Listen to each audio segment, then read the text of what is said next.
সকাল 10টায় রেডি থাকিস, আমি তোকে নিয়ে আসবো। কি আহা হা হা। আরে তোর কি হলো, তুই চিৎকার করতেছিস কেন? আরে আমার স্বপ্নের যমরাজ এসেছিল, আর সে বললো কালকে 10টার দিকে আসবে। 10টায়? সময় কত দেখি ভাই? 9টা 50 বাজে তো। আমাদের হাতে আর 10 মিনিট আছে। 10 মিনিট ভাই, কিছু করে আমাকে বাঁচা। তোর জুতা কই? চল দিচ্ছি। এই নে জুতা। আরে তুই আমার জুতা ভিজেছিস কেন? তুই তুই বলবি আমি ভুলে জুতা ভিজে ফেলেছি। এইভাবে জন্মার্সকে আমরা বোকা বানাবো আজকে। টিঙ্কু, আমি তোকে স্বপ্নে বলেছিলাম, এখন তোকে নিয়ে যাব।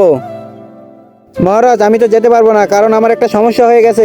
কি কারণ? মহারাজ, আমার তো জুতো ভিজে গেছে। কত সময় লাগবে জুতা শুকাতে? কমসে কম তো 2 ঘন্টা লাগবেই। ঠিক আছে, আমি তোকে 2 ঘন্টা পরে নিতে আসবো। আরে যমরাজ তো আবার 2 ঘন্টা পরে আমাকে নিতে আসবে। এখন আমি কি করব বল? আচ্ছা, আসতে দে। হয়ে গেছে 2 ঘন্টা, চলো ওকে নিয়ে আসতে। এখানে কান্নার কি হলো? আমার সাথে জমলোক চলো। আরে আমি তো যেতে পারবো না, কারণ আমার জুতা তো চুরি হয়ে গেছে। সমস্যা নাই, জুতা ছাড়াই চলো। না, আমি জুতা ছাড়া যাব না। মানুষেরা কি ভাববে? আচ্ছা প্রজা, দেখো তো ওর জুতা কে চুরি করেছে।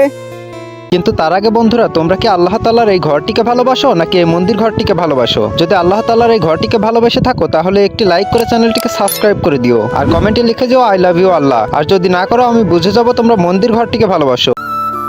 কুয়ায় জুতাটি ফেলে দিব। যখনই যমরাজ তোকে নিতে আসবে তখনই বলবি জুতা চুরি হয়ে গেছে। এভাবে তুই যমরাকে যাবি না। তোদের দুজনের এত সাহস, তোরা আমাদের দুজনকে বেকআপ বানাইছিস। চিত্রকূপ, ওর সাথে সাথে ওর দুস্থকেও নিয়ে চলো। আমাকে বাদে আমার দুস্থকে নিয়ে যাও, ছেড়ে দাও আমাকে।